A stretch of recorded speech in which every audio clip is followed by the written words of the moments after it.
What's shaking, my friends? Welcome back to the channel. My name is Shay, and today we are going to talk about what I read in the month of April. I know that this is a late wrap-up, but that's just how life is going lately. Let's chat. In the month of April, I read a total of 13 books, 5,811 pages, with an average rating of 3.8. So I had some really great books. I also DNF'd a book that I got, I want to say over halfway, so I actually read over 6,000 pages. Let's talk about them. If you don't know how I do my wrap-ups, I rank them from lowest rated to highest rated. Let's go ahead and get started. My cat is down here purring and she's trying to play, so sorry if you can hear that. My DNF was A Mark of Kings by Bryce O'Connor and I cannot remember the name of it. I got over 50% of this book. This is a self-published book. It's not bad. It just lacked plot progression. I actually really liked about the first 20% of this book. I liked the setup. I liked the characters. You can look on Goodreads to see what this book is about, but the cover is badass. But once we got past that 20% mark, I felt like we really stalled, and I felt like our main character really acted a lot younger than his stated age. And that was an issue with me, so I wound up DNFing the book. But I do think fantasy readers may like this. I personally, again, really fell in love with the setup of the story, the first 20%, and then it just fell off for me. At number 13 is going to be How to Make a Horror Movie and Survive. Now, if y'all saw my vlogs from the month of April, the ones that I did do, you may have noticed that I said, I think I posted it, I got halfway through a vlog and didn't post it, but I said I was not going to read this particular book. I said it had low ratings. I was like, I couldn't find it, and I was like, nope, I'm not going to read it. And I still put a hold on it from the library, and legitly, like a day after I said I wasn't going to read that, my hold came in from the library, and the completionist in me said, no, Shay, you just need to read this. Don't you know that a lot of times you love low-rated books? You love books that people didn't like. Don't you know that, friends? So I felt guilty for not giving this book a chance, and so I read it, and it wound up with a 2-star.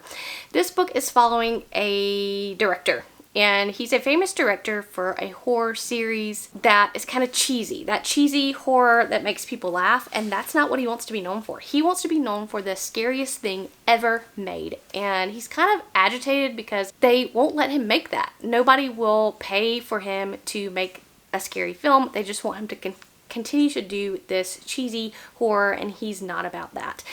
One day he comes across a camera that was used in a film that is very famous for basically most of the cast died after filming, and it was caught on film from this certain camera. So he buys it thinking, this is going to be my mojo. I'm going to film with this camera. It's going to bring me luck. Well, then we realized that people are dying, and half of me was like, this is not a horror, this is a satire. You're talking about making these trilogy of films that are funny and cheesy, and that's what this book actually was, funny and cheesy. And main character was completely unlikable. If there was anything to root for in this character, I probably could have raised up, but he was just like an asshole, and they actually make fun of it through the book about him being this asshole. So it's on purpose. It's almost like this is a satire book, but if you don't get down with this kind of humorous horror, it may not be for you, and that's why I think the book has such low ratings, and that's why it technically was not for me. My cat is trying to claw me down here, so I keep having to scoot back. Coming in at number 12 is going to be The Wolf and the Whale by Joanna Max Brodsky. This is my first foray into one of her works, and I heard nothing but great things about this book. I am going to reference you to a vlog that I put out on this book. I'll leave it in the cards if you want to know more about my thoughts on this book, but there were some check your triggers. There were some things in here that I could not get down with. There is rape in here.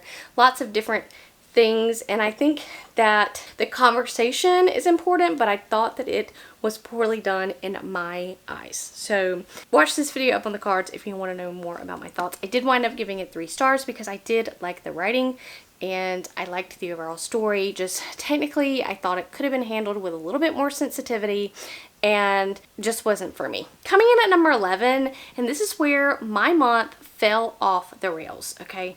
Not with this book, but let's just talk about particularly about this author that I binged some books of. I got into a fantasy slump in the month of April. I did not want to read fantasy. I was just like, it was either I was not going to read it all or I was going to switch my genre from fantasy. So I decided to switch it to romance. So I read a lot of Mariana Zapata's backlist. Mariana Zapata, she's a comfort read to me. I feel like I've read some of her books multiple times, but I haven't gotten to every single one of her books. So I was like, in my head, I was like, okay, I'm going to read some of the books that I haven't read. So one of those books is Rhythm, Chord, and Malakin, which comes on my list at number 11. It's 3 stars, but it is one of her earlier works, I think, maybe, and that shows. This is about a girl who goes on tour with her brother's band to sell merch, and she ends up falling in love with one of the lead singers of the other band. I liked the banter. I liked where it went. This is one of the shorter ones of Mariana Zapata's works. Sometimes the cheese got a little bit too overwhelming in this book, but I did like it. Okay, I liked it. I gave it 3 stars. Coming in at number 10 is another Mariana Zapata book that I had never read before, and this I think is her like originally first work, and that's Under Lock, which again, I liked it, didn't love it. We are following a girl who basically is a goody-goody. She's never done anything wrong in her life. She is, goes to live with her very, motorcycle gang brother, and he gets her a job with this badass motorcycle friend's tattoo shop. And of course, good girl, bad boy, they're gonna fall in love. Again, there was a lot of cheese in here. This book, I think, was excessively long and excessively drama-filled, but I still had a good time, and I gave it 3 stars. Coming in at number 9 is a sequel that I read, and that was The Children of the Black Moon by Joseph John Lee. Now, I'm not reading a lot of physical books these days, but this book doesn't have an audiobook. The first book does, which is The Bleeding Stone. I highly recommend it, and this is the second book, so it took me a little ways to get through because I was reading this physically, and when I get home from work and I start to read physically, sometimes it puts me to sleep, and it was no fault of the books. But because I gave this one 4 stars, our first book is we're following colonization. Basically, this land has been colonized and they have pushed back the native people into the woods, and basically the white people have pushed the native people back into the woods, and some things ensue, and the native people they want to take their land back. The colonizers want to get rid of them altogether. We're also following the politics, of the native people and how they each have these different abilities, different signs, different powers. Anyway, our main character turns out she's not really who they think she is, and there's lots of spoilers in here, but I will say I do enjoy the characters. The reason why I enjoyed this one less than the first one is because I felt like it took place over a short period of time, and I also felt like we had a departure from our main character, like our badass main character who is going to fight against these colonizers in the first book, and then we get in here and it feels like there was definitely a switcheroo of the main character and her mindset. I could understand how that came about and why it came about, but it certainly was interesting, and it was an interesting way to go about, changing the story. But I do want to read the third one, and I plan to pick it up sometime in the future. Coming in at number 8, another 4-star, is Finley Donovan Digs Her Own Grave. So this is the 4th. Is this the 4th installment in Finley Donovan? I don't know at this point.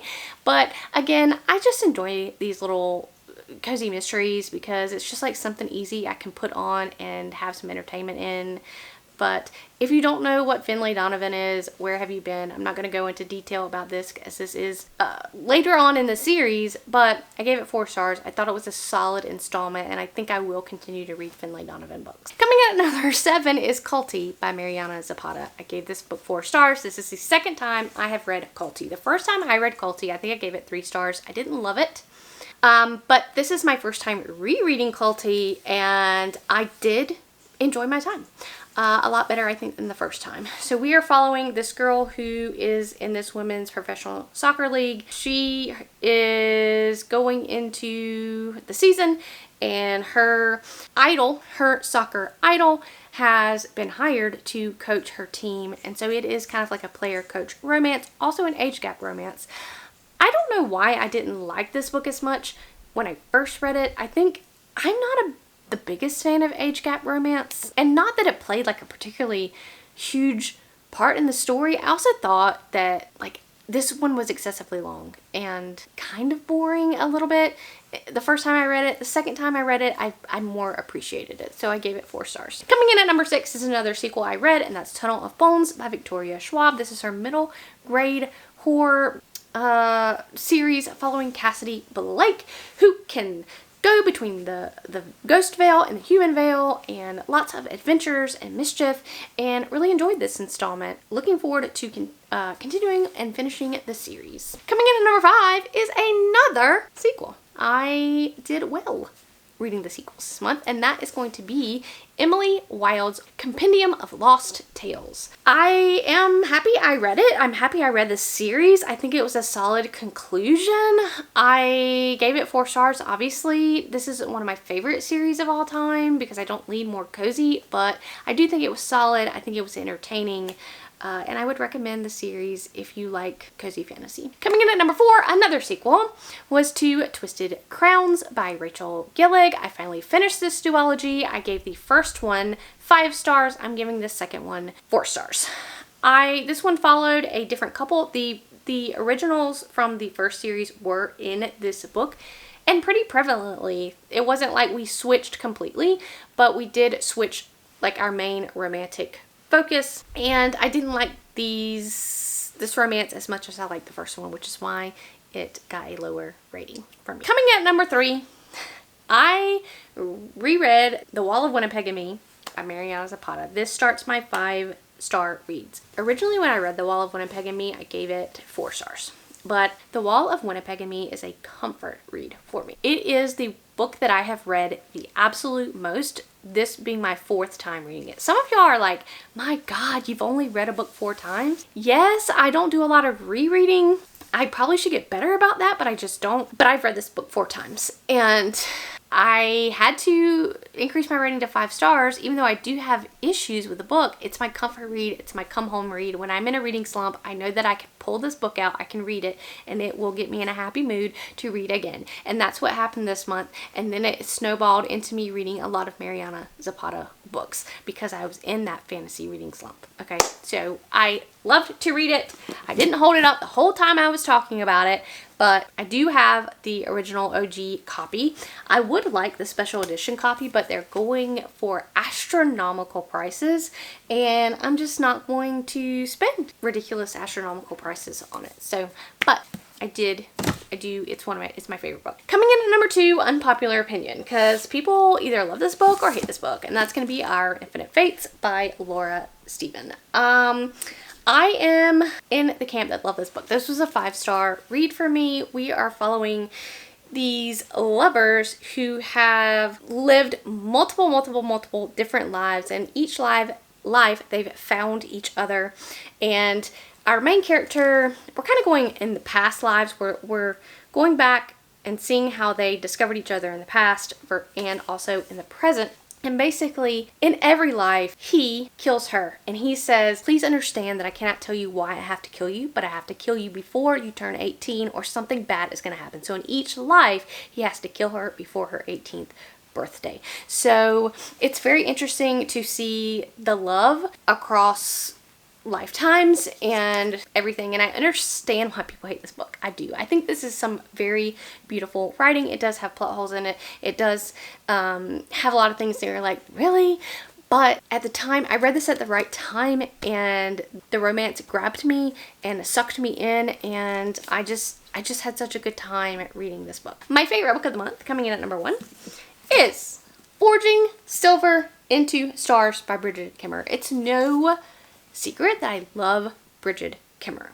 I have loved almost everything that she has written. I've read almost everything that she has written. She just has a writing style that is compulsively readable. And who thought in the year of 2025 that I would give a YA book 5 stars and put it in my number 1 spot of the month? But I really loved this. This is the companion series to A Curse So Dark and Lonely.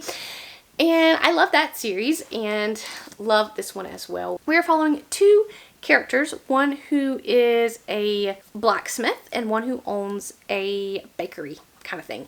The girl who owns the bakery, she's young, they've lost their parents, she's taking care of her sister, and she's trying to run this bakery shop. And then we have the blacksmith boy who has an alcoholic father, and basically they each are running businesses, and they get a letter from the tax collector saying, hey, you owe an astronomical amount of taxes that you have to pay by a certain amount of time. Each of them thinks their businesses are gonna go out of business, and this is how they need to make their livelihood. So when a person strolls in the door to the blacksmith's workshop and says, hey, I will pay you X amount of money if you will just deliver these letters for me, he of course knows that these letters probably aren't the best letters. They may be treason, they may be against the government, but he has to take this money because he needs it to keep his business afloat. And it goes from there. So you have a lot of politics in here. You have romances in here. I enjoyed my time. Like I said, she writes very compulsively readable things, and I'm 100% on board with this series. As far as how my series is going, my goals, my series. In the month of April, I continued on with 3 series. I caught up with 1 series, and I completed 2 series. So that brings me to my series in progress is 40, but 8 of those 40 series, the next book is not out yet. So basically, there are 32 series as of right now that the books are out, and I just haven't read the next one. At the end of March, I had 43 series in progress and 7 were caught up on. So I'm making some progress. As far as I keep track of the books that I owned prior to 2025 and what kind of progress I'm making into those very backlist books. And in the month of April, I read 4 of those books. So in the year, I started out with 274 owned books prior to 2025, and so far in 2025 I have read 21 of those, which for a total of 7.6%. That doesn't seem like a lot, but to me, I feel like I'm making a decent dent. But I probably need to make more, but that's okay. That's okay. We'll get there. All right. What did you guys read in April? What was your favorite book of the month? Have you read any of these books? Let me know in the comments below, and I'll catch you guys in the next one.